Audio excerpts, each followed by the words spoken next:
the biggest mysteries of modern business world is cold email deliverability. Sounds boring? Nah, stick with me, because this is the key to getting actual replies, making those sales, and most importantly, avoiding the dreaded spam folder. Because if your emails are landing as spam, then it doesn't matter how many emails you send, how personalized they are, or what tools you use. If your prospects never see your emails, all your efforts go to waste. So hi everyone, welcome back to the channel. This is Lika, and today we'll break down the biggest insights, latest research and best practices to ensure your cold email actually get delivered and, more importantly, get responses. So let's be real, who here has sent a cold email, spent hours making it perfect, and then nothing?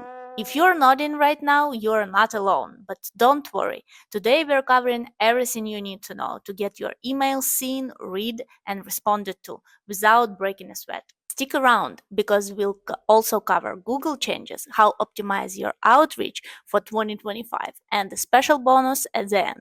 For those who stay till the finish, grab a coffee, sit back, and let's get into it. Okay, first things first. Why deliverability is such a huge deal right now? Well, spam is still a massive problem. Email providers like Google, Microsoft, Yahoo, they're all fighting spam like crazy. And let's see how. Globally, spam volumes are still staggering. In fact, Statista reports that spam accounted for approximately 48% of global email traffic in December 2024. Email providers are in constant arms race against spammers, and their filters are getting seriously smart, using AI and machine learning to sniff out dodgy emails. And also, let's talk about elephant in the room. Open tracking is on live support for cold emails. Remember those sneaky little tracking pixels?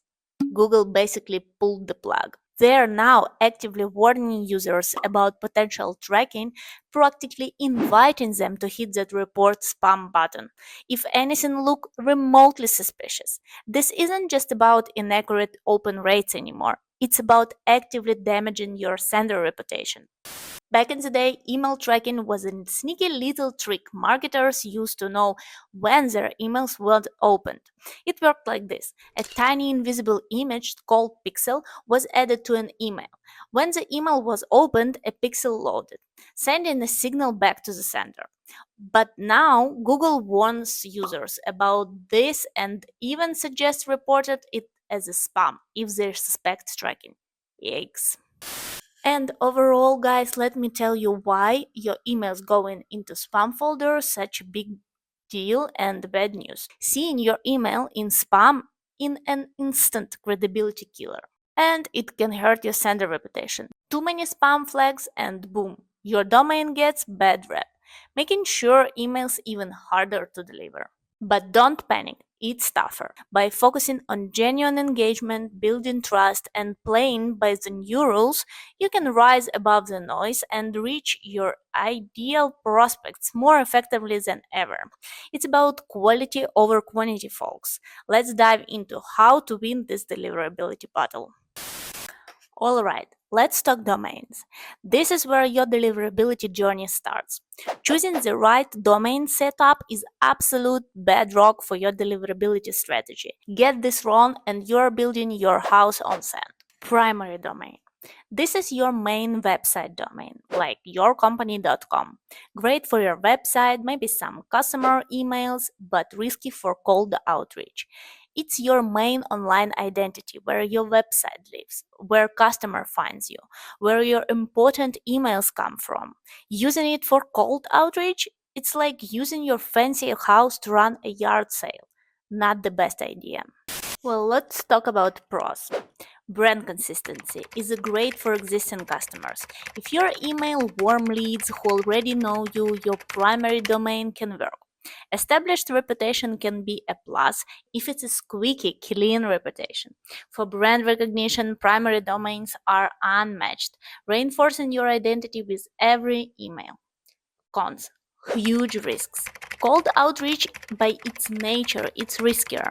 Higher chance of spam complaints, bounces, getting marked as spam, tank your primary domain reputation. And you're not just hurting cold emails, you're jeopardizing all your email communication, including crucial transactional emails.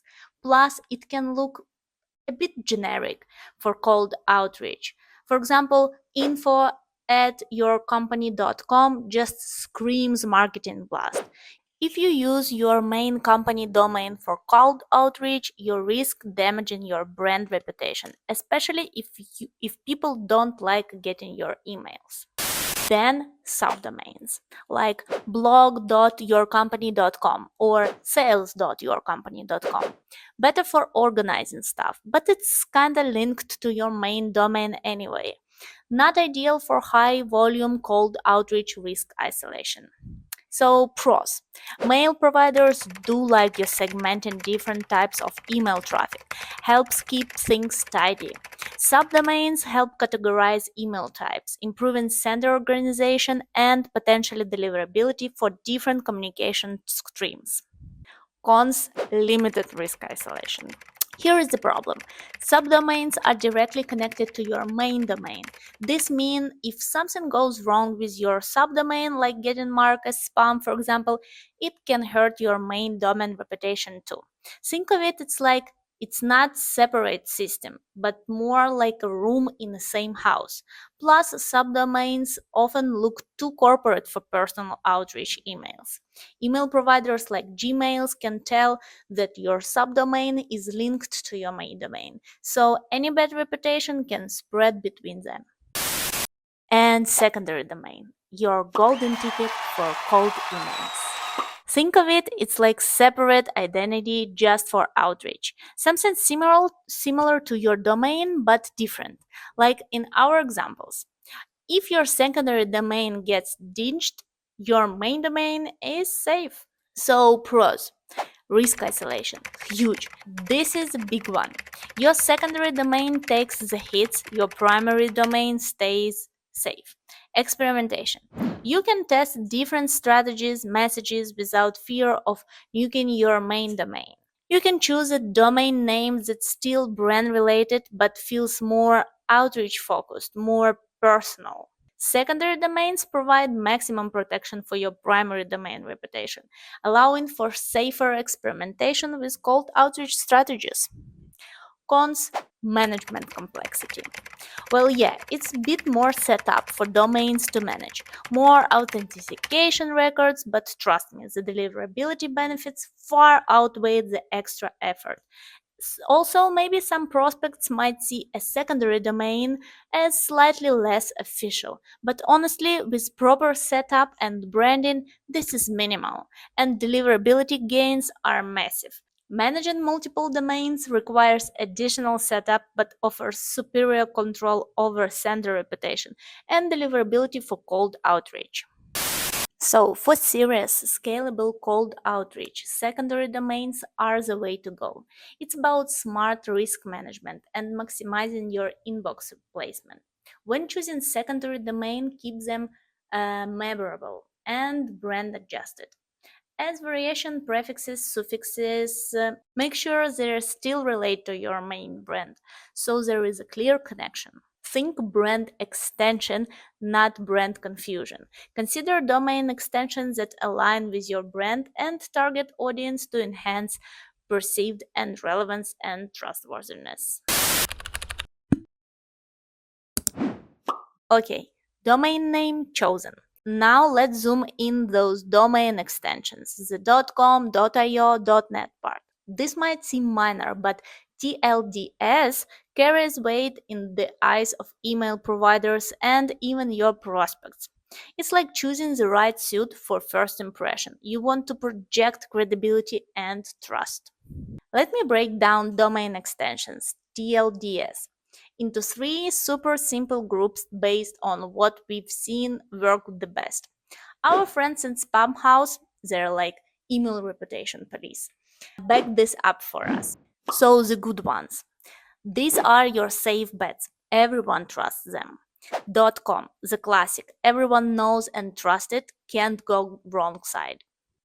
.org started with non-profits, but now actually anyone legit can use it. Pretty trustworthy. .com. Short and sweet. Lots of cool startups love this one. .io. Tech company love this one. Perfect if you're in this space. .ai. Super trendy right now with all the AI stuff happening. Country domains like .us, .ca, .uk, perfect if you're targeting specific countries. Fun fact, people actually open those emails more when they are from their own country. For example, if you're reaching out to French companies, grab yourself a .fr domain. Then the me domains. They are okay, but not amazing. .net. It's fine, but not as cool as .com anymore. .info. Kinda feels like Wikipedia wannabe. Only use it if you must.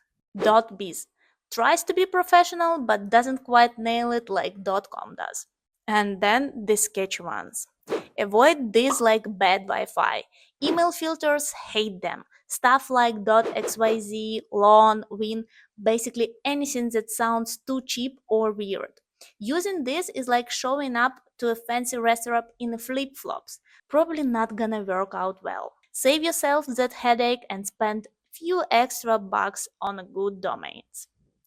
Go for those trustworthy ones we talked about, the green light gang, and snag them from solid places like Namecheap or GoDaddy. Trust me, where you buy matters. It's basically like shopping for clothes at fancy boutique versus some random guy selling stuff from his trunk.